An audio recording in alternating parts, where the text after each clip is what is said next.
those numbers coming up in a few minutes. Allison, my ears perked up when you said catastrophic rainfall for out there in southeastern Indiana. I do want to warn you, for all of you out there in that area, the sheriff putting out a warning saying if you live, work in low-lying areas, seek higher ground. Of course, they're very concerned about what's going to happen here, especially once the sun goes down. They do not want anybody to be caught up in flooding, so they're sending out that warning. We'll have more on that, of course, coming up. So, as we keep a watch on the flash flooding situation, thousands of people, of course, still just trying to clean up. The strong winds knocking down streets,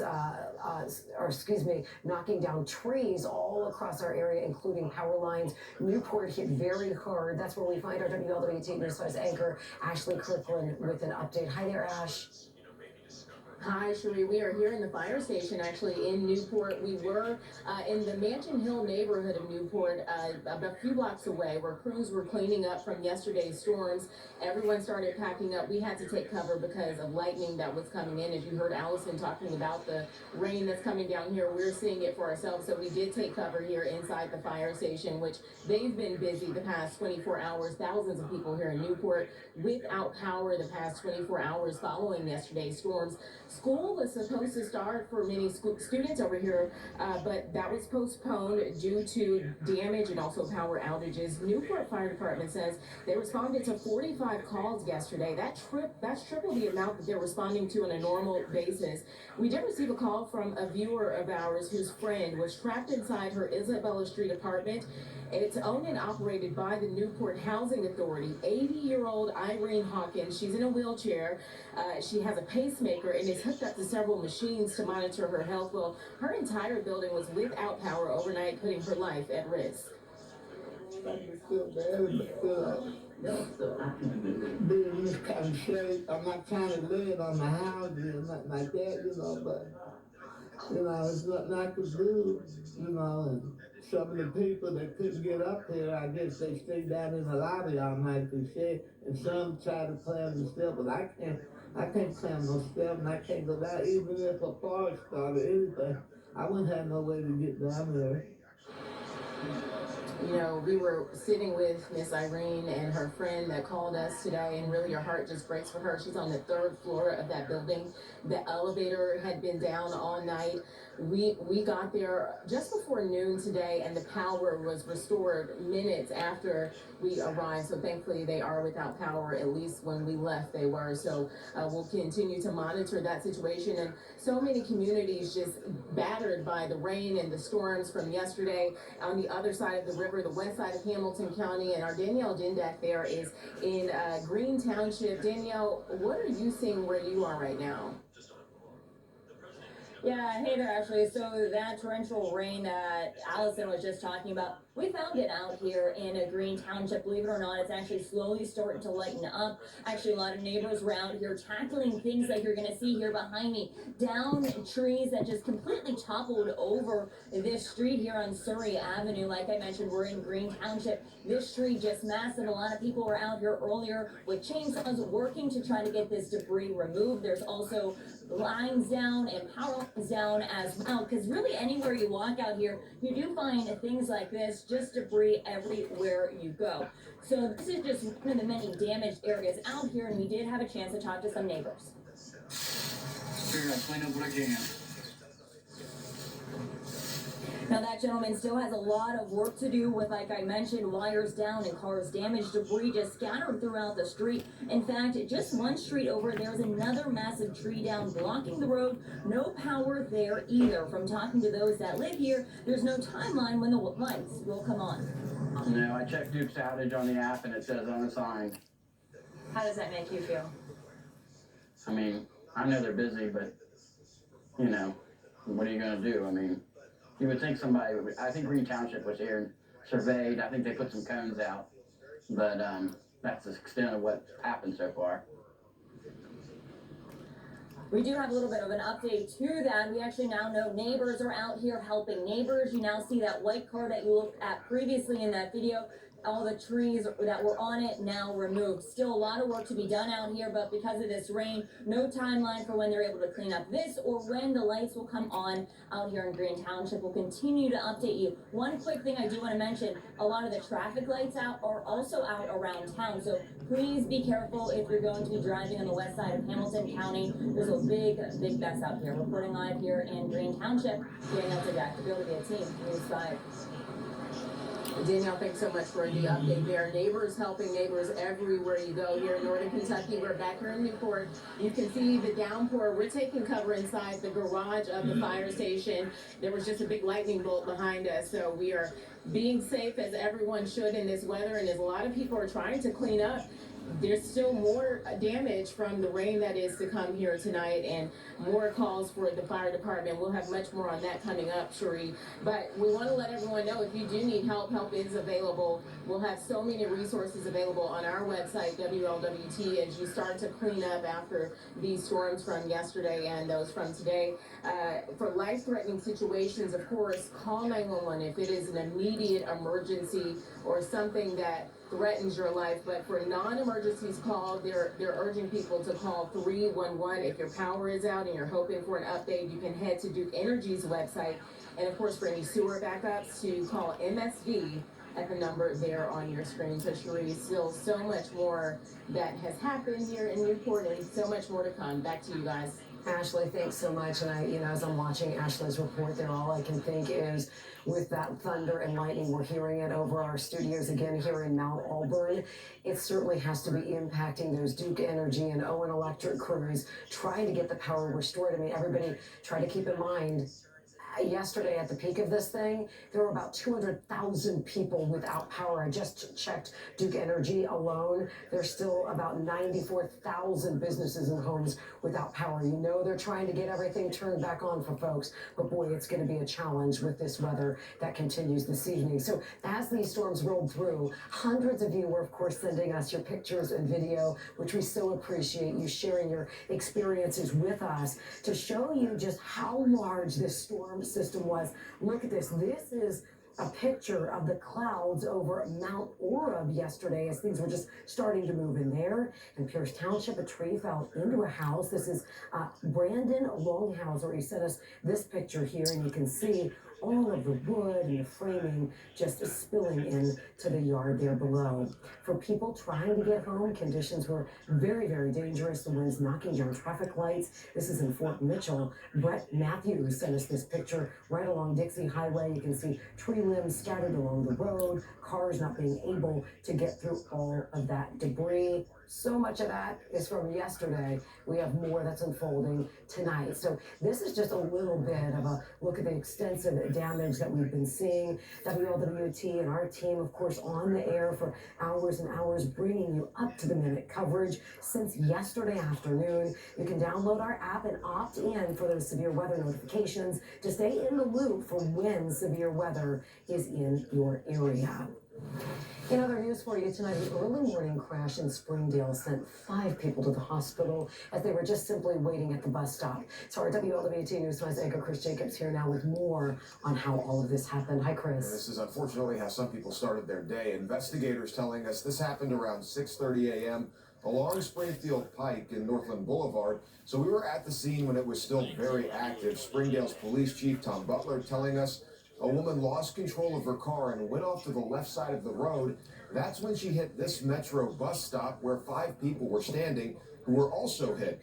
The car kept going through the bus stop before it went back onto the road and finally came to a complete stop. We are told those 5 people have serious injuries, but they're listed as non-life-threatening injuries as well.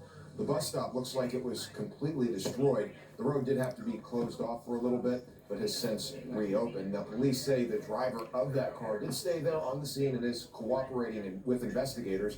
We'll let you know when we learn any more information. Chris Jacobs, WLWT News 5. Much for the update there. There is much more to come here on WLWT. Again, a powerful round of storms whipping through Great continues tonight, leaving down trees, power outages, tens of thousands of power outages, and a whole lot of damage left behind. Our team is on the ground for you, tracking the impact. We're going to check back in with Ashley Kirkland, showing you where those storms have hit the hardest. Allison? And unfortunately, more storms on radar right now. Severe thunderstorm warning working its way through northern Kentucky, Cincinnati dealing with some torrential downpours right now. We still have our flash flood emergencies out for southeastern Indiana, where about a half a foot of rain has come down there. We've got a lot to update you on with how long these storms are going to stick around and the impacts that continue into the weekend. Coming up, you're watching Cincinnati's WLWT News 5, and we'll be right back. WLWT Traffic brought to you by American WeatherTechs. I was headed to work, crossing the intersection, and the other vehicle side hit me. My car went into a tailspin, and then I hit a tree. My car was totaled. I didn't know what's going to happen down the line. How's my future going to be? I had seen Morgan & Morgan ads on television. I thought about their slogan, "For the people," and I felt like I'm one of the people. I then called Morgan & Morgan, and I'm so glad that I did. Morgan & Morgan is family owned. You don't get any better than that. They understand families. I recommend Morgan & Morgan all the time. For decades, Washington liberals like Bernie Sanders and Sherrod Brown voted to rain down your benefits on illegal immigrants, your Social Security, your Medicaid.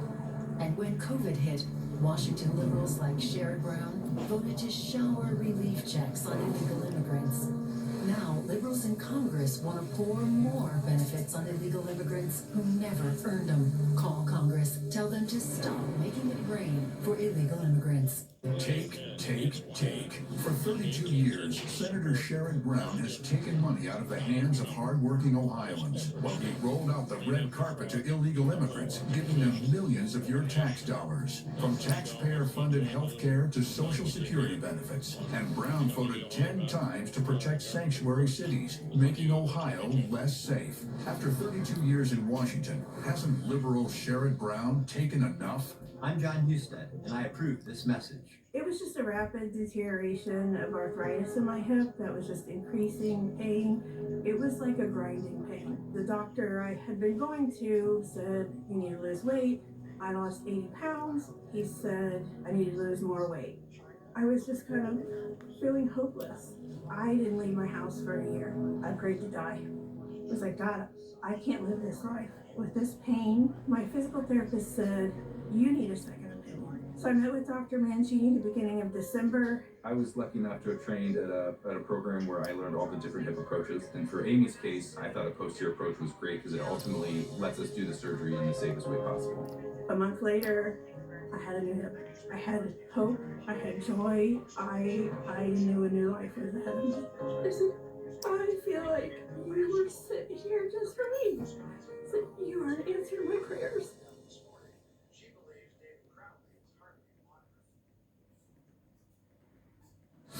You're watching WLWT News 5, leading the way. And so tracking this line of thunderstorms moving through Cincinnati right now, heavy rainfall making its way out of the Cincinnati metro. However, we start to see it moving into the east side of town right now. So if you're on 275, you are dealing with this really, really heavy rain. It is severe warned. So far, some of those wind reports have been under 60 miles per hour, closer to about 45, 50 miles per hour for a lot of the winds within this storm, but it still is bringing in some gusty winds, keeping in mind the fact that we have really saturated grounds from all the rain we've picked up. Any trees that possibly maybe were halfway down could potentially be knocked down entirely if you end up with one of those 45, 50 mile per hour gusts. So keep that in mind as the thunderstorm's moving through Kentucky right now. We also have our 2 flash flood emergencies in effect in southeastern Indiana. Those timelines have been expanded actually all the way to about 7:15 tonight. So coming up in a few minutes, I'm going to show you more of that situation, how high those rainfall totals are out in southeastern Indiana, plus more on the storms moving through the metro right now, coming up in a few. Sherry. All right, Allison, thanks so much. We're going to continue to look ahead, but we're still dealing with everything that happened last night. Just yesterday's derecho left behind a mess across greater Cincinnati. Right now, more rain hitting towns, as Allison was saying. All of those towns still trying to clean up from yesterday. My co-anchor Ashley Kirkland is live in Newport with a look. Hi, Ash. Hi, Cherie. We're here at the fire department on 10th Street in Newport, and they got several calls yesterday because of the storms. Pretty quiet around here today. They said most of the calls they've gotten have been EMS calls, so nothing storm or rain related. But as Allison said, the rain is coming down here in northern Kentucky, and it's while the rain is letting up a bit, the thunder, the lightning, it's pretty powerful here in the Newport. And as we pan it down, you can see some of the debris from yesterday's storm with sticks from the trees along 10th Street here. We were out earlier as crews were cleaning up in different neighborhoods. We saw several trees down on top of cars, some of them, and some in the middle of the street blocking cars. Thankfully, the neighborhoods we were in said that their power was restored, but we'll have much more on people who have to deal with no power throughout the night. So Cherie will have much more on that and where people can get help if they need it. Live from Newport, Ashley Kirkland, WLWT News 5. All right, Ashley, thanks for a look there. And I know the emergency crews over there have been so busy. I'm going to bring in our meteorologist, Allison Rogers. As I was saying off the top of our 4 o'clock show, I actually called out to the Dearborn County Sheriff to see if he could meet with one of our reporters because they put out this big warning, hey, go to higher ground if you can tonight. They're very concerned. I said, could we quick get an interview? And he's like, sure, I think we're just going to be too busy tonight. I mean, they really are worried out there. And rightfully so. I mean, areas of southeastern Indiana, primarily north of I-74, so we're talking Fayette, Franklin, and Union counties, some of those spots have picked up more than a half foot of rainfall today alone. Earlier, when they sent out the flash flood emergency, the National Weather Service was saying that local law enforcement was saying there was about 5 feet of water in some areas up there in the roadways. So a really bad situation. And it's still coming down. And it's been coming down all day too. So a really bad situation out in southeastern Indiana. It's weather alert day because we made it one because of that potential for flash flooding. That's now kind of setting up, and it's been setting up throughout southeastern Indiana. It's also pushing south too. Areas of Ripley County have picked up a tremendous amount of rainfall here today alone. So we have an ongoing flooding situation out in southeastern Indiana. This flash flood warning has been in effect essentially all day out in Ripley County. Here's our 2 emergencies out there for Fayette, Franklin, and Union counties.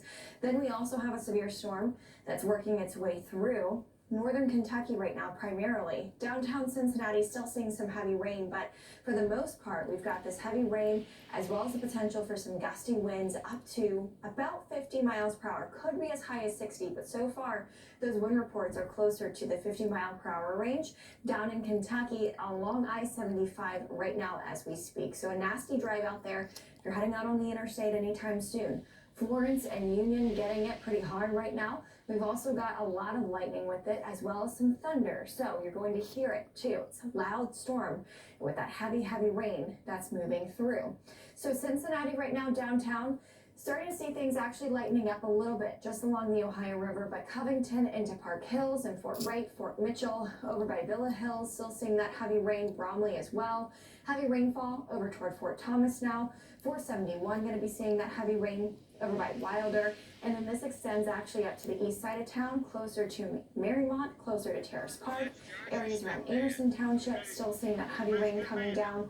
Here's a zoomed in view of how it's looking over toward Union. If there are any strong winds with this storm, I would say it would be just south of Richwood there along I-75.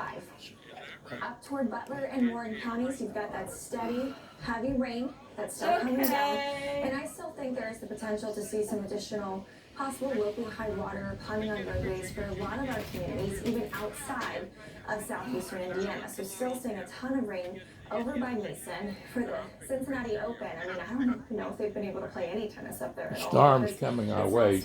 Giving a report here to Miss June. This is in effect for areas of Fayette, Union, and Franklin counties. Yes. This I already includes knew portions of already, Columbia, 'cause the cats Connersville, took off Liberty, hiding. West College Yeah, Corner. the cats are hiding. Look for the lake. It's still Well, you look raining. out the window, I can just see it coming here. More rain's coming, and the trees are really being bent over. So about 5 to 7.5 we can only say we hope we make it okay. throughout the last 24 hours. So a ton of Getting a good weather report from WLW Channel 5 News. As well.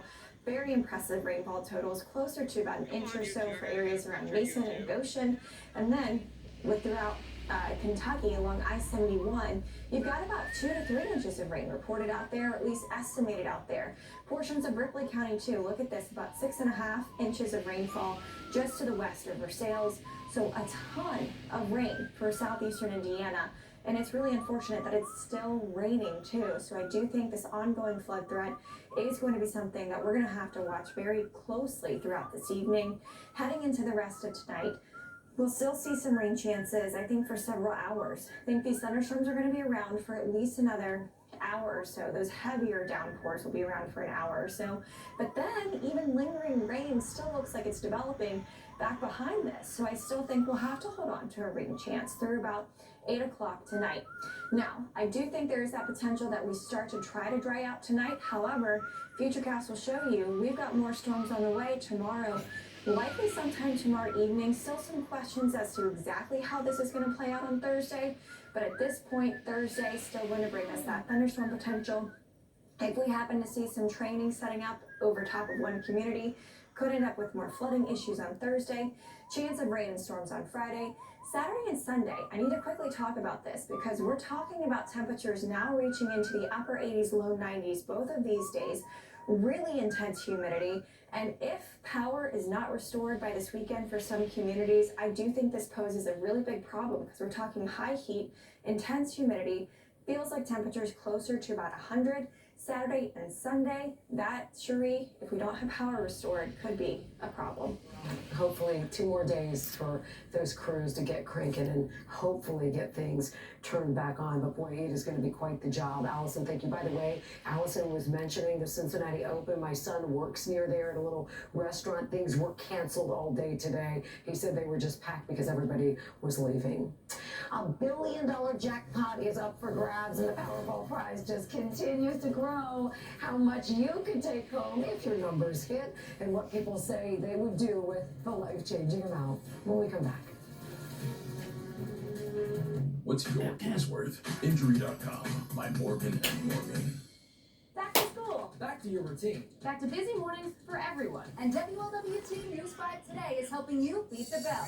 News to Pound Greater Cincinnati. Thanks for staying with us here at 4:30. I'm Cherie Palello. So my co-anchor Ashley Kirkland is off the desk tonight. She's in Newport with a look at the damage there. Todd Dykes is on the east side. That's dealing with more damage just a few weeks after that relentless rain. But let's begin tonight with our meteorologist Allison Rogers with an update on how much longer we're going to be in the crosshairs, Allison, of Mother Nature. Yeah, we still have rain ongoing, as you can see with all those different live shots all around town. The rain continues to pour. Heavier in some spots than others, though, but we still have a steady rainfall that will be around the metro for a little while longer.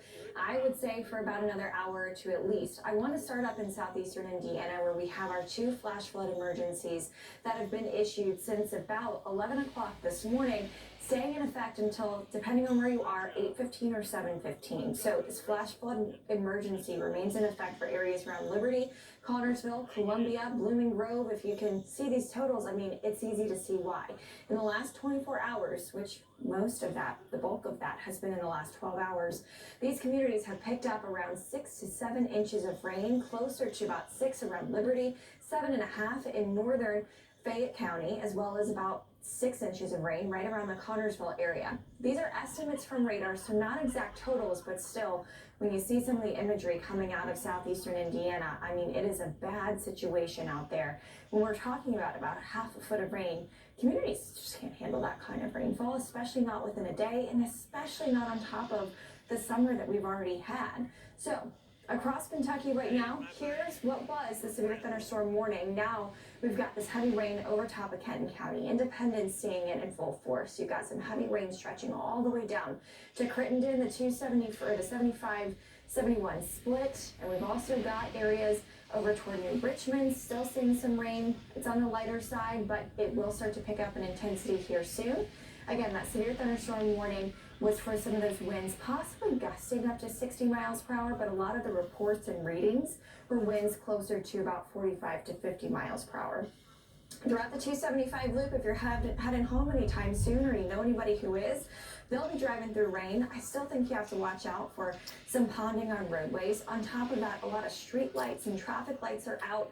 So you add in the rainfall to a situation that's already a little bit confusing without having traffic lights out there. That's going to need some extra time to get home from work or to get out to any events that you might be going to tonight or whatever you might be doing. Heavy rainfall stretching down from Lakeside Park all the way through Independence over toward Bank Lick. Richwood also seeing some heavy rain. Devon seeing some heavy rain too.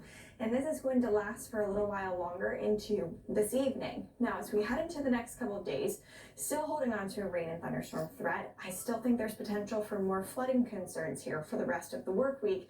And then this weekend, we switch gears. We start to dry out, but it gets incredibly tropical outside. That plus the high heat headed our way this weekend could pose for some problems, especially if we happen to still be dealing with some power outages this weekend. I'll have more on all of that coming up in a few minutes.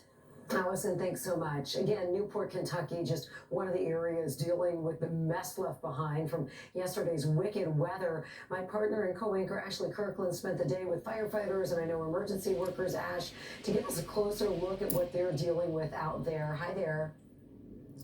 Hi, Cherie, and we are taking cover right now in the fire station. They were nice enough to allow us in here. They have a backup generator, so they're good to respond to calls. They responded to a lot of calls yesterday, and tonight was a little quieter as people are still cleaning up and businesses are recovering. Some businesses are closed. The first day of school for Newport schools was delayed until tomorrow because of yesterday's storms. And as I said, Newport Fire Department, they had a lot of responded to a lot of calls yesterday.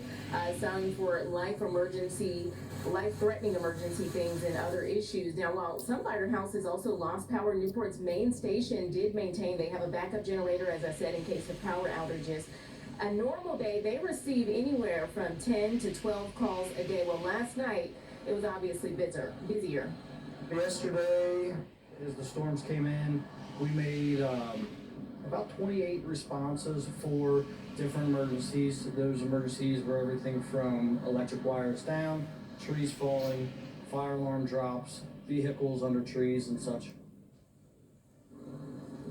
Yeah, so Assistant Chief Kors there says that yesterday they made just over 45 calls and they're prepared to do the same tonight if need be. We know the damage has been widespread from northern Kentucky over to Cincinnati, and the weather today not helping much. As you can see, the storms coming down still, the rain coming down here in Newport. Now, we know that Todd Dykes is live in Anderson Township where there's also significant damage there.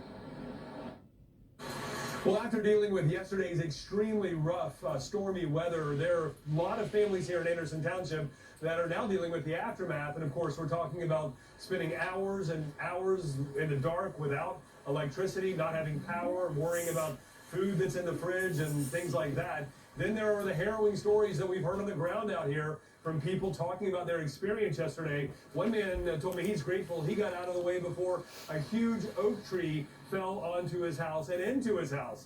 This happening on Tree Ridge Lane as the storm blew through yesterday. A worker with a company called Shawnee Tree shared this video from showing the damage inside the house. The homeowner telling me that he and his family's dog were taking shelter in the basement when he heard what sounded like a missile crashing down. He says his aging dog did a backflip because of the booming noise. Before we talked to him this afternoon, we saw crews earlier today tossing limbs and branches into a wood chipper in the Turpin Hills neighborhood. A tree fell on the house just off the Turpin Hills lane in that area, and thankfully that kind of damage, that extreme damage, is not everywhere here in Anderson, but there is a lot of storm debris and plenty of people without power. I'm a dog groomer here, and we groom dogs 5 days a week. So you're busy, but you're not grooming right now. What's going on? Correct. So about 9:30 this morning, we lost power. We're really just a waiting game right now. We do have dogs here in the store, but they're all safe and everything's fine. It's just we're waiting for the power to come on so that we can get back to work. People who are familiar with Anderson Township know where we are, and at a gas station that's just next to the Anderson Township pub, known around here as ATP. This is an area, this little strip mall area, lost power around 9:30 this morning. It briefly came back on at 3 o'clock this afternoon, but then it went out again. It's been that way for a lot of people that I've talked to. They've had flickers of power and then it goes out, but they all understand Duke Energy crews have a lot of ground to cover throughout greater Cincinnati, and they're being patient, but it is certainly a challenging situation. We're now reporting in Anderson, Todd Dykes, WWT News 5. Certainly a challenging situation, and more than 24 hours after Tuesday's storm, people are still trapped inside their homes with live power lines blocking their streets there in Oakley. Our WLWT News 5's Sean McKinnon is there in Oakley on Harrell Avenue. Sean, this is a dangerous situation. Yeah, the man who lives here is still not sure if this is still a live power line or not. You can see it here hanging across the hood of his truck. A tree that fell in the storm ripped down power lines. Transformers exploded, and it wasn't just a spark. These lines were on fire.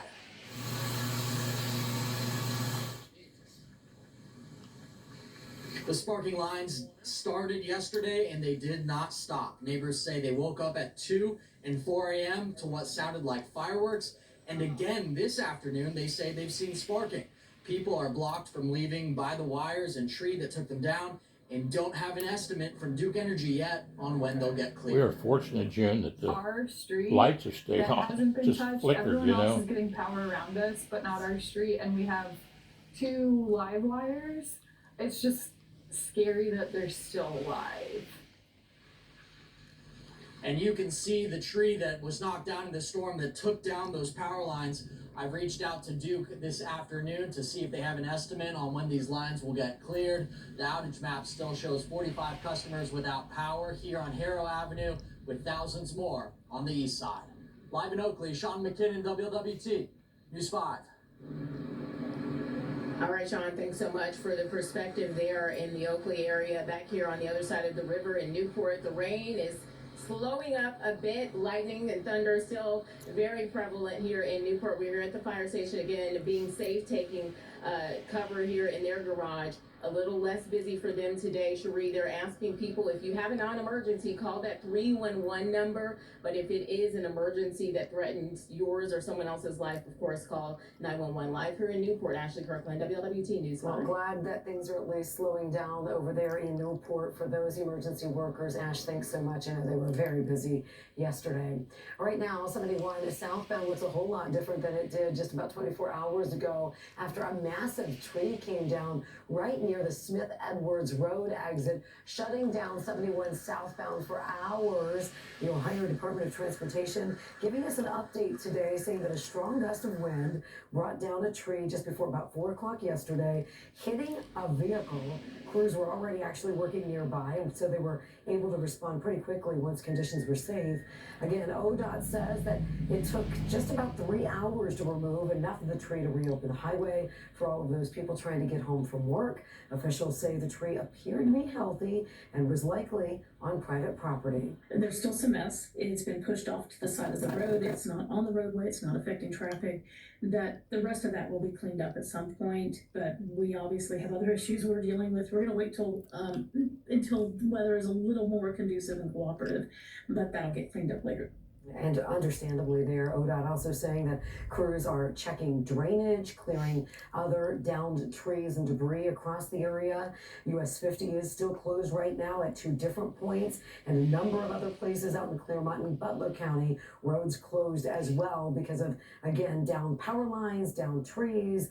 They say saturated ground and more storms, of course, creating the potential for even more problems this evening. And this is just a little bit of a look at the extensive damage that we've seen here in the last 24 hours. Download our mobile app. You can opt in for severe weather notifications to stay in the loop for when severe weather is in your area. All right, much more to come here for you just before 5 o'clock tonight. Powerful round of storms ripping through greater Cincinnati, leaving again down trees, power outages, and damage left behind. Our team is live for you on the ground, tracking the impact, showing you where the storms hit the hardest. Allison? And I'm still tracking more thunderstorms across greater Cincinnati. No longer severe warning down in Kentucky, but still some heavy rainfall approaching areas of Campbell County now. And then we still have our flash flood emergency up in southeastern Indiana. I'll have more on all that coming up in a few minutes. You're watching Cincinnati's WLWT News 5, and we'll be right back.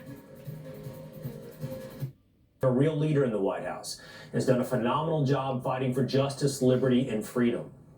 White House Deputy Chief of Staff Stephen Miller will join us on this breaking news later in the hour. But first, we start here.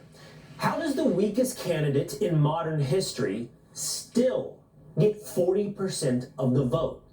Francesca Hong, a holiday-hating Democratic socialist, did not win the Democratic nomination for governor of Wisconsin. Instead, it was establishment-backed David Crowley, in what's being seen as a major win for party leaders and the establishment. But it wasn't really a major win at all. Crowley defeated Hong by less than 1 point. So while, yes, you could choose to see this as proof socialism's summer might be thawing, you wouldn't be choosing to ignore the socialist elephant in the room. An objectively bad candidate, perhaps one of the worst in modern history, got close to winning a race for governor. It was so close that it deserves a closer look, especially when Hong was forecast pretty much to win across the board and pretty handily, once again proving that polling really doesn't prove anything. What's wrong with polling? Something Democrats are apparently grateful for, those errors in polls. As Politico reports, even some progressives are happy about Hong's loss. But a different story from Hong's opponent, who is already pitching this now, moving forward, as one big happy tent. Over the past few months, you've heard a lot of people try to define this election as a battle between the left and the center, between progressives and the establishment, between insiders and outsiders. That narrative misses the entire point of what we're doing. We may not agree on every policy. We may not use the same labels, but we all want safe communities, strong schools, affordable health care, good paying jobs, and a brighter future for all of our children. No, no, no. Hong wants to distinguish herself and the movement, promising that much like her, it will live to dance another day. We have built something that will change politics forever. The work we have done will be remembered forever. We have built a beautiful, multi-generational, multi-partisan, multi-racial, working-class movement. But for a movement that prides itself on being for the working class and being built on diversity, the DSA is really being driven by just one group: rich, white kids. Let's take a closer look over at the wall. Let's start in Dane County. Dane County includes the city of Madison, which is home to the state's largest university. There, Hong nabbed the county by 7 points. In Eau Claire County, the town of the same name is home to the University of Wisconsin, Eau Claire. Hong dominated here by 13 points. And then there's the college town of Menominee. I'm not sure I'm saying the Wisconsin names right. It's very foreign to me from Texas. But Menominee is in Dunn County. And that's where Hong finished up by 7 points. A much different story when you look elsewhere in the state. Crowley saw some of his biggest successes in Metro Milwaukee, both in Milwaukee County and the high-income suburban Waukesha County. So he did better in urban and minority-driven counties versus the college-educated white counties of Wisconsin. Crowley also did well, by the way, in rural Wisconsin. He's won there by 4 points, demonstrating once again the DSA voter is still the highly educated, downwardly mobile, primarily white kid. And Hassan Piker wants them to know he blames himself, not them, for the loss. A guy who's like, I really like Francesca Hong's policies, but I'm also a stupid guy who in his diapers, and I will be Soylent Green one day because I'm so dumb. It's like pundit brain. I can't do it. I can't. You're gonna catch me on voters. I don't like on voters. It's always our fault. It's always the campaign's fault. It's always our fault. We didn't try hard enough. Okay? We didn't try hard enough. We didn't try hard enough. That's what happened. That's what happened. We should try harder. So, what is trying harder for Piker? It's more of the same old threats. We'll be able to lean into their victories. So it'll be less difficult. It'll be easier to deliver our message. It'll be more difficult, though, because the establishment will not underestimate us. They will continue to undermine us, but they will not underestimate us. So the knives will be out. Joining me now on set, Texas Republican Congressman Brandon Gill. Congressman, good to see you. It's good to be here. So if I were to ask you, Congressman, what do you feel like is the greatest threat to America?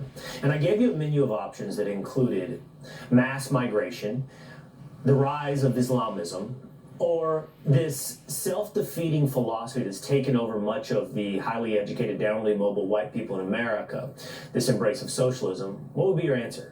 You know, obviously all three of those are major threats to the country. If you had to nail it down, though, I would certainly say mass migration. That is the one thing that touches every single part of American life. If you ask yourself, you know, why are wages being suppressed? Why are rents very high? Why, whenever I go to the doctor's office or to the hospital, do I have to wait for 3 hours? All of that is driven by mass migration. Ask yourself, why are we seeing a decline in the economic viability of America's social institutions? Why are our roads less safe? All of that is driven by mass migration.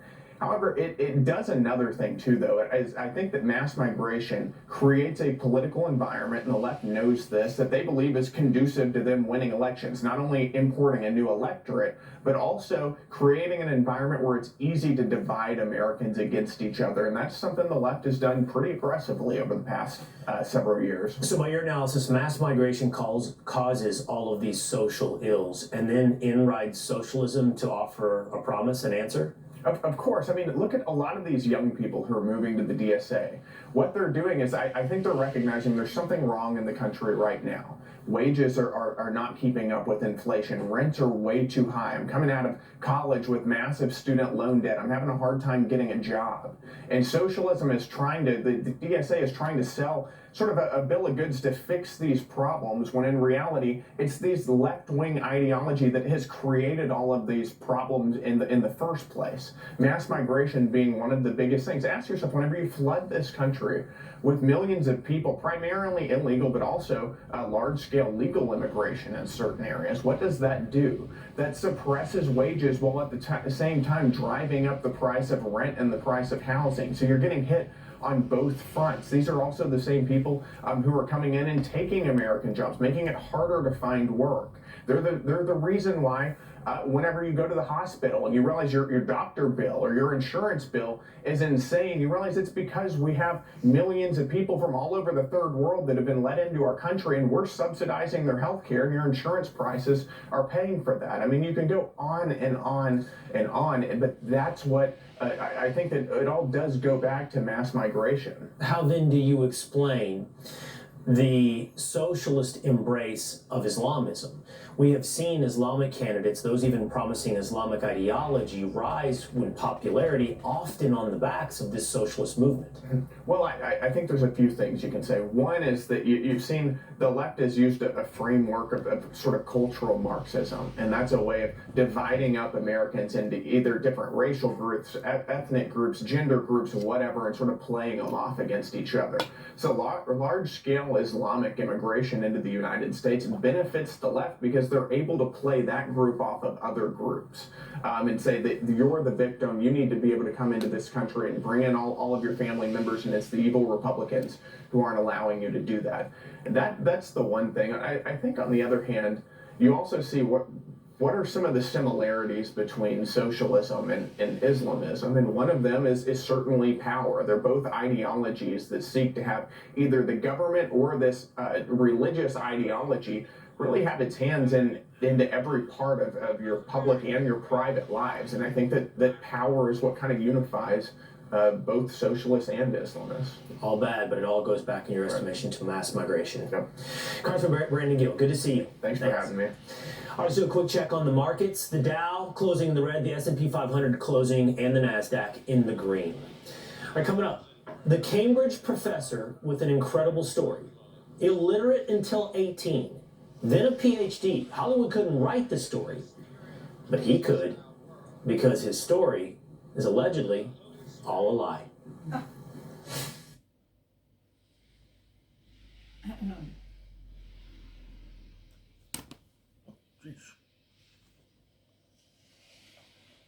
Today, Spectrum Reach, ads that work.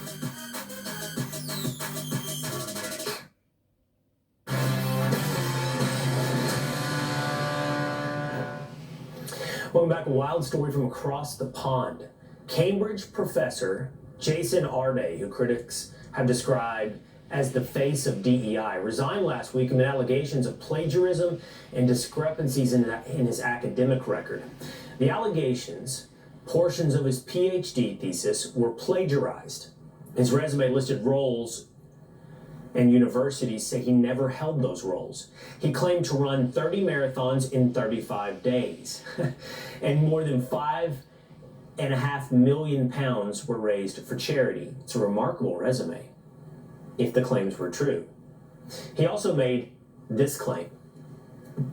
I learned to speak just before the age of 12, so I was 11. I learned to read and write when I was 18 years of age. Those milestones became quite significant. 12 years after learning to read and write, I gained a PhD, and then I ended up becoming one of the youngest professorial chairs in Cambridge's history. But there's an irony here. Arde himself once argued, merit is overrated. Meritocracy is great in theory, but in actual practice, it falls time and time again, because meritocracy in itself is not equal.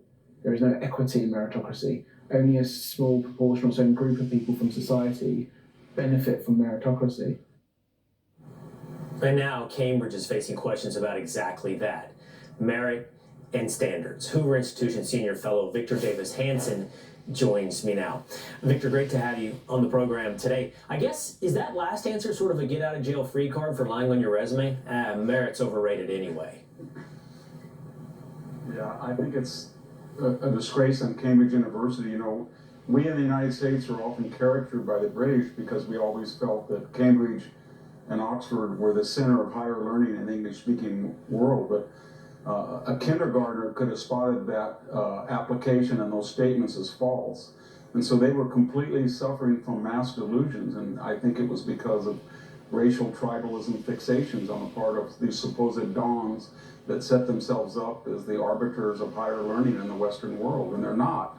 They suffer from the same disease that we did after George Floyd. And here in the United States, it was almost as crazy. We abolished the SAT scores and comparative rating of GPAs, and suddenly the faculty, all mostly left-wing, came to us after 2 or 3 years, came to the university and said, we either have to inflate the grades, and Yale did, and Stanford almost 80% A's, or we have to bring in new classes, or we got to drop the requirements that we have of the existing, because we're letting in students who can't do the work by our own prior standards. We were the one that set up the standards, and then we destroyed our own standards, and then we expected to have the same quality of graduate, and now all the employers are saying, you people broke your word and we can't hire your graduates, they're incompetent. And that's because they didn't meet the qualifications that they said were necessary to do their supposedly prestigious curriculum. But this is really sad. It joins Jesse Smollett, Duke Lacrosse. I think we're hands up, don't shoot. You know, Will, we're kind of fatigued by it all.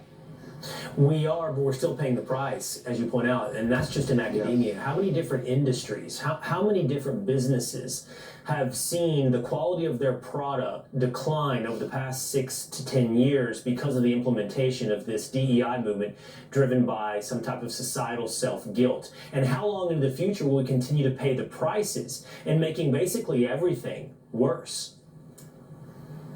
And how many qualified white and Asian sociologists were there that their dream would be to be accepted as a incoming professor at Cambridge University, and they have numerous publications that are peer reviewed, they have spotless records, and yet they wouldn't get a foot in the door because of this crazy system.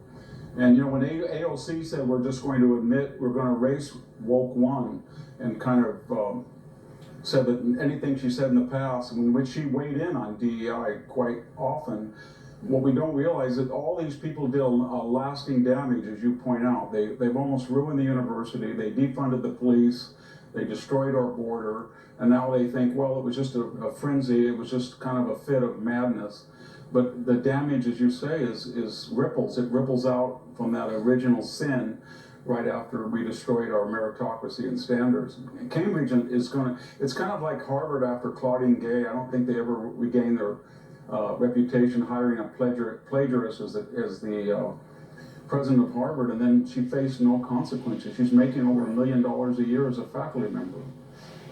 Not to mention the army of imbeciles walking into our society entitled to prestigious positions at various institutions and various professions, credentialed, wielding their education as justification, and totally decaying not just what's happening in business, but the voting booth and everywhere else. An army of imbeciles who have PhDs. That's what we've created over the past decade. Yeah, absolutely. And it's kind of ironic because they were the ones on these, especially in the United States, this bi-coastal elite that looks down at the so-called deplorables and irredeemables who kept on trucking the whole time of these fits of madness. They kept going to their assembly job, their manufacturing, their welding, and they did a superb job, and they operated on principles of meritocracy, while they were condemned as yokels by this hypocritical, incompetent elite that we have that are in the universities and the media. Who couldn't see the truth behind Jason Arde. Victor Davis Hanson, great to have you with us here today. Thank you. Thank you. All right, ahead. 13 psychiatric drugs, 0 in-person psychiatric visits, and a mom on trial for murdering her 3 kids. Details from the case is taking the national stage. Next. 15 points, 20 points. It's been a blessing. Download the Kickoff app today.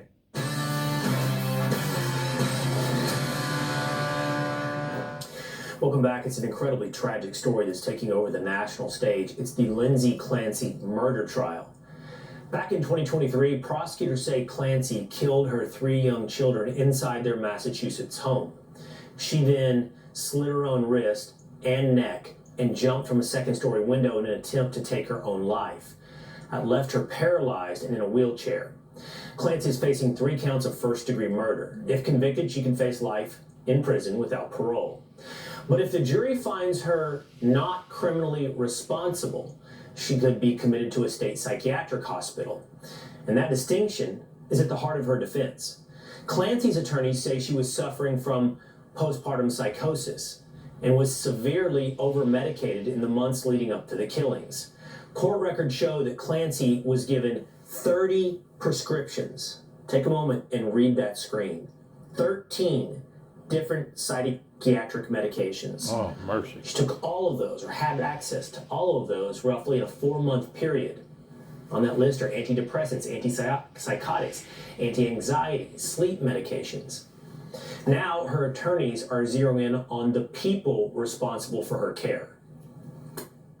You're aware that she was provided many prescriptions for antipsychotics, selective serotonin reuptake inhibitors, benzodiazepines, all of that, right? I'm aware she was prescribed other medications. Did you ask what other medications there were? Yes. And did she tell you? Yes. Did she tell you who prescribed them? Yes. It's pretty easy to get a list from CVS, right? Yes. Clancy's former psychiatrist also testifying that the two never met in person, and all of her appointments were through telemedicine. Do you understand that if, in fact, it's determined that you've advertised as an expert in postpartum in postpartum psychiatry and you've had a month experience plus a residency, would you consider that to be negligent or misrepresentation? I do not believe that I have been negligent. Joining me now, Court TV anchor and former prosecutor, Vinnie Politan. Vinnie, I would love for you to help me understand this case. On one hand, it's obviously evil to see anyone murder their 3 children. On the other hand, as well, how does someone have access to so many different prescriptions in a 4-month period, never even having met with their psychiatrist? Yeah, that's the big catch here, right? What was going on with her treatment? Who's really at fault here? And the defense is clear. They're pointing the finger at the treating doctors, the treating nurse practitioners, the medications themselves, plus the mental illness. Here's what I'll say. Prosecutors aren't conceding all of this. They're saying, yeah, all the prescriptions were there, but she didn't take all of those medications. And they're saying she never took more than 2 at a time. But the defense comes back and says, not only is she being prescribed all this stuff, the diagnosis was wrong. They're arguing this is someone who was bipolar, postpartum psychosis and bipolar. And if you're bipolar, you should not be taking Zoloft or any sort of antidepressant. And that's one of the arguments being made by the defense, is that she's misdiagnosed, she's given the wrong medications, which don't make things better, they make things actually worse for her. So the finger's pointing in several directions from the defense, but prosecutors are sticking to their case. They believe that she planned and plotted all this, sent her husband out of the house to run some errands so she could kill the 3 children. So I'm not sure that any of this blame absolves any one person involved in this trial. In other words, there's enough blame to go around. But whether or not she was taking all of those drugs at the same time, it would seem to me you're switching up, taking different drugs, again, all in a 4-month period. What does that do to the human brain? I'm not looking for an explanation as to why Lindsay Clancy would be not guilty by reason of insanity, which would send her to the mental hospital. What I'm concerned for is all the other people out there doing teledocs and getting however many other medications and what it's doing to their brain. Yeah, it did not seem to be the lack of depth that you would expect. And this is a mother who is clearly looking for help. You know, I've covered a lot of cases like this through the years at Court TV, and rarely have I seen a defendant accused of murder who is claiming some form of legal insanity, who has a documented history like Lindsay Clancy does. And I think the frustrating part and what is resonating with the audience is exactly what you're talking about, is so many of us and our loved ones are seeking help all the time, and we're just throwing pills at it. And I think that's one of the messages that the defense wants to send. Listen, they're just throwing pills at Lindsay. They don't know what it's doing to her. And as a result, she no longer is in control of what she's doing anymore. She's not herself.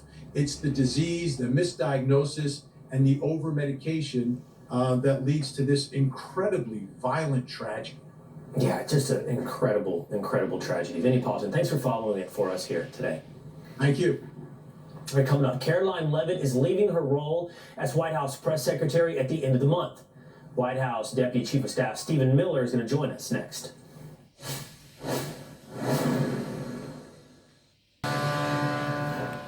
Welcome back. Woke One was crazy. That's what we're being told today. My favorite part is the past tense, the use of the word was crazy. But here's the question then. When did it start? When did it end? In a 2009 interview, Abdul El-Sayed showed when he was a medical student and interviewed by the New York Times in an article about Islamic banking that he had an obligation to Sharia law. That's according to the Washington Free Beacon, who unearthed this old interview. The quote reads as follows. Ultimately, the question is, Mr. El-Sayed, 24, said in the interview, when I die and stand before God and go through everything I did in my life, I don't want to say I did it the easy way instead of the Sharia compliant way. Not because of fear, but because of obligation. El-Sayed's campaign is telling us Abdul believes in the separation of church and state, while he personally tries to live by the rules of his faith, as many Americans of various faiths do. Abdul opposes any efforts by any religious community to write their faith laws into the laws of our country. However, I'm not sure Sharia law is a choose-your-own-adventure. I'm not sure you get to pick and choose how private or public your compliance and obligation is to Sharia law. I'm not sure there's a distinguishing factor between religion and politics when it comes to your obligation to Sharia, raising many questions. And then, just 3 years ago, El-Sayed compared football, yes, American football, to slavery. Folks who, quote, founded this country on the backs of native folks that they destroyed, then captured people, enslaved them, and had them work their fields because they thought it was their right? And all of this, like a lot of these narratives, you kind of see echoed in the ethos of football. Are there high school boys being captured and made to be backup quarterbacks in the NFL? And then there's this deleted clip. El-Sayed appeared to blame conservatives for the Nashville Christian school shooting. Another elementary school got shot up this week. This time, it was a Christian private school in Tennessee where a shooter killed 3 adults and 3 children, all under 9 years old. Rather than the perpetual problem of unfettered access to guns, right-wing media have chosen to concentrate on the shooter, a former student at the school who identified as trans, arguing that the attack was some kind of broader attack in an escalating battle between trans people and Christians. El Sayed has written in to tell us, Abdul sees gun violence as a public health crisis, a leading cause of death in this country, and we must work to resolve and treat it as a public health emergency. You see, even some who know El Sayed don't think now that he's a fit for office. I've met him several times. I worked for his dad for quite some time. I know his dad very, very well. My view is he's an arrogant elite who believes he's owed this, and that's what's fueling him. And, you know, I'm going to do whatever I can to try to stop him because I think he's absolutely unfit for office. So back to the original question. When did Woke 1.0 start and when did it end? Because, for example, when is the time frame of Woke 1.0? I have a local city councilman that has this saying, woke one was crazy. Woke one was crazy. Okay, that's true. And I think that what's important is that we have to assess what was it? I mean, did the movement go too far? It was crazy. Woke 1.0. Is it over? Because this was AOC 3 months ago. There are very few like real archetypes of, in my opinion, truly what America is all about. I think about the civil rights and voting rights movement and how Black Americans really created democracy in this country. That's exactly right. How they literally made something from nothing. 3 months ago. That's right. That's exactly right. White House Deputy Chief of Staff for Policy Stephen Miller joins me now. I don't know the start date and the end date, Stephen, and at this point I don't know that I really know the difference between Woke 1.0 and Woke 2.0. Where do you even begin with this? So let's talk about this callous laughter from AOC talking about what she calls Woke 1. What was one of the central tenets of the so-called woke ideology that the left launched in 2020 in earnest and throughout these last number of years, although of course its ideological roots of Marxism and anti-Americanism and communism and third worldism all of course significantly predate that. What was one of its core tenets? The dismantlement, destruction, and defunding of our police departments. That policy objective, which remains in force in every blue city today, in Chicago, in Los Angeles, and New York, an unrelenting war against police. The result, the wages of that policy, were a historic increase in murders until President Trump came along. A historic increase in shootings, dead bodies, drug overdoses, gangs run amok, citizens living in fear, public spaces ceded to violent, thuggish, armed robbers. That was the policy. We're all gonna have a good laugh about that? Sorry your husband was murdered. Sorry your mom was killed. Sorry your loved ones are 6 feet under the ground now. We're gonna have a good laugh about that? It's sickening, it's disgusting, and the thing is it never stopped. Look here in Washington, D.C., you just did a segment on the 1-year anniversary of President Trump's D.C. Safe Initiative, where he achieved the largest ever reduction of violent crime, not only in the history of this city, but the history of any city. Nowhere has violent crime fallen so steeply, so quickly, so totally. He had to fight Democrats tooth and nail to reduce murders in this city. He had to fight and is still fighting a city council that at every turn has sided with violent career criminals over police officers.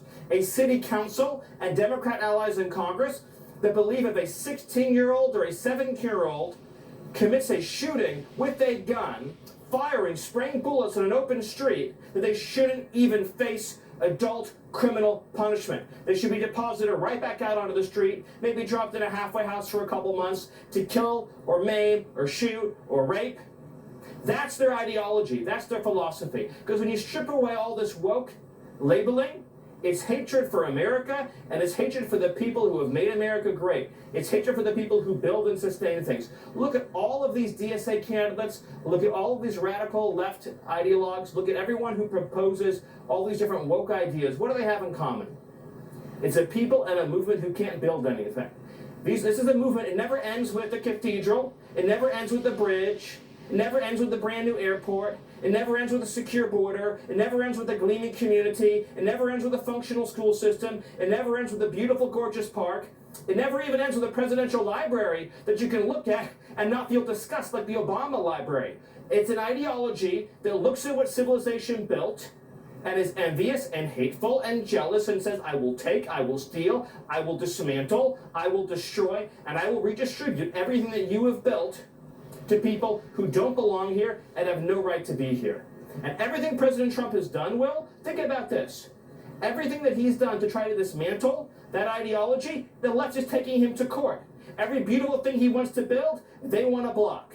Every mile of the border he wants to secure, they want to stop. Every illegal alien he wants to deport, they want to keep here. Every transgender inmate that he wants to be housed in their biologically correct prison, they're suing to keep men housed with women. Every school district where he's trying to stop racial discrimination, transgender ideology, the sexual abuse of our children, they're there defending the abusers. They're there defending what's putrid and hateful. On race discrimination, battling with every single university to say, just because you're a young white man in this country doesn't mean that you're not allowed to get the same treatment when you're applying for college. They're the ones that are in court every day fighting to say, no, that kind of discrimination is good. That's the kind of discrimination we want. Ripping apart the fabric of society by race, by ethnicity, at the seams. That's their ideology. I'm sorry for this monologue, but it's got to be said, Will. It's never stopped and it's never going to stop. It can only be defeated when millions of upstanding citizens say, we're not going to let them take our country away. That's Amen. what Trump and MAGA and America First is all Stephen about Miller and and will always be about. Donald Trump are And that exactly reveals that right. it's not just something that can be laughed off as an indulgence of the past. It actually hasn't ended. It's going to march forward into the future under any banner, whatever that banner may be. Woke 1.0, woke 2.0, or socialism. It marches into the future. Before we go, Stephen, I do want to ask you about the news of the day. President Trump posted today our wonderful White House press secretary and one of my most trusted aides, Caroline Leavitt, will be departing her role at the end of the month so she can spend more time with her beautiful young children and family. A decision I totally understand and respect. Caroline will now be one of my top outside advisors and an influential voice within the Republican Party as we work to defy history and conclusively win the midterm elections. So, Stephen, what do you have to say about the departure of Caroline Leavitt? Well, look, it's personal for me because Caroline's not just a colleague, not just someone for whom I have endless respect and admiration, but she's a close friend, someone I've got to know well, someone that my family's gotten to know well, someone that has really been in every way a source of joy in so many of our lives. Professionally, her credentials, her accolades, her achievements are second to none. Her job that she has performed as White House press secretary, the word exemplary doesn't even begin to cover it. She has served this president so well, this administration so well, this country so well, and very importantly, she's been a role model to millions and millions of young women all across this country. Absolutely. A mother, a family woman, a press secretary, a patriot, really in every way an extraordinary person whose role in this movement and this country is only beginning, and I see unlimited success and possibilities ahead for her, and we're going to continue working together every single day. Her story is just beginning. I can't wait to see what her future holds. All right. Thanks so much. Good to talk to you again today, Stephen Miller. Thank you. Thank you. All right, ahead, NBA stars declaring for the draft in the WNBA. It may seem absurd, and that's the point. A reality check with Casey Smith next. Fox News alert: 2 are dead after an AH-64 Apache attack helicopter based at Fort Hood crashed today. And news just coming in. We're going to bring you more as we get it. Now to this. Tempers are flaring in the WNBA. The league seems to be collapsing under the weight of its own absurdities. Men are women, women are men. That absurdity on display as former NBA players promised to join the WNBA. Enes Kanter and Royce White, former NBA players, making themselves eligible for the WNBA. They've done something incredible in the process. They made willfully insane people say something sane. Here are a few examples. One of the Krasenstein twins on X, reliable propagandist for the left, said, "Real men don't play women's sports. Loser." Yes, exactly. Another self-styled comedian writes in, "Do it then. No, actually do it. Commit to the bit. Take hormones, and I recommend injections. Get facial surgery, breast augmentation, sex reassignment surgery with the money you got from being a Hall of Fame household name. Change your name and live as a woman in society. Anything less is cis male cowardice." Yes, it's a bit. Exactly. But by the way, I've never seen those standards applied in the past to vet out who is a sincere trans. Would Will Thomas pass that test? Now, this, though, today wins the internet. After a video of Enes Kanter shirtless working out, getting ready for his WNBA draft eligibility, Samuel Say says on X, "This is why you shouldn't allow children to have social media.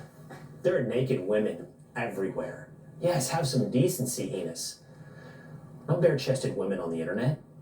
This brings us to the question Clay Travis poses.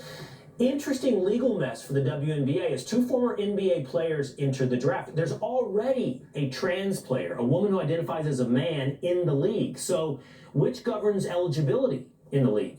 Biology or choice? If a woman pretending to be a man is eligible, is a man pretending to be a woman?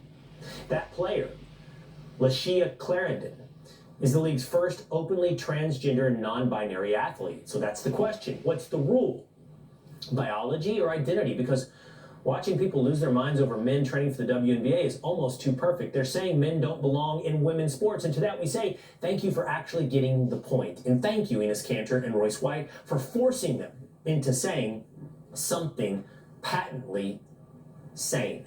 Joining me now for a reality check, co-host of Barstool College Football Show and Big Noon Kickoff with Fox, Casey Smith. Casey, I understand you might disagree with me when it comes to Enes Kanter and Royce White. It's not that I disagree with the premise of it, Will, because you're right. They are forcing the conversation to happen. The issue is that the satire has gone so far that it's giving these people that are getting upset about it an escape hatch. They're not having to actually answer what is eligible in the WNBA. They're saying, look at these men. They're mocking women athletes. They're mocking transgender athletes. And they're not actually having to answer the question, who is eligible for the WNBA? But I think they're forcing the conversation. And if they force it all the way to scoring 50 points in a WNBA game, that will be incredibly entertaining to watch. But they're forcing now people to say things like real men don't play women's sports, which is what everyone else has been saying for years. But they've been busy in response telling us that you're a transphobe. Now it appears to me, in response to Enes Kanter, they're all being transphobic.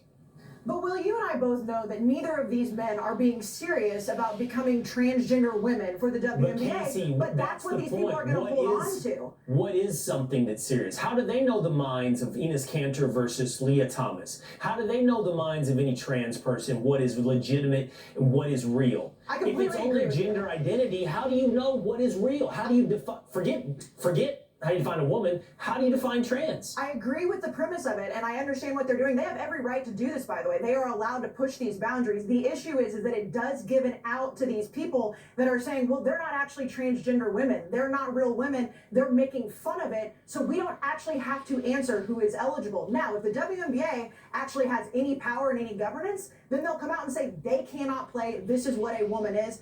The issue is that people are going to use this as an out. And that's where I say the satire's gone a little bit too far. Well, I think they might think it's an out, but I think for the rest of rational society, they see the absurdity in their very own words. Yes, absolutely. If they're now saying the same, how about this? If Brian Krasenstein is saying the same thing as Matt Walsh, I think we got somewhere.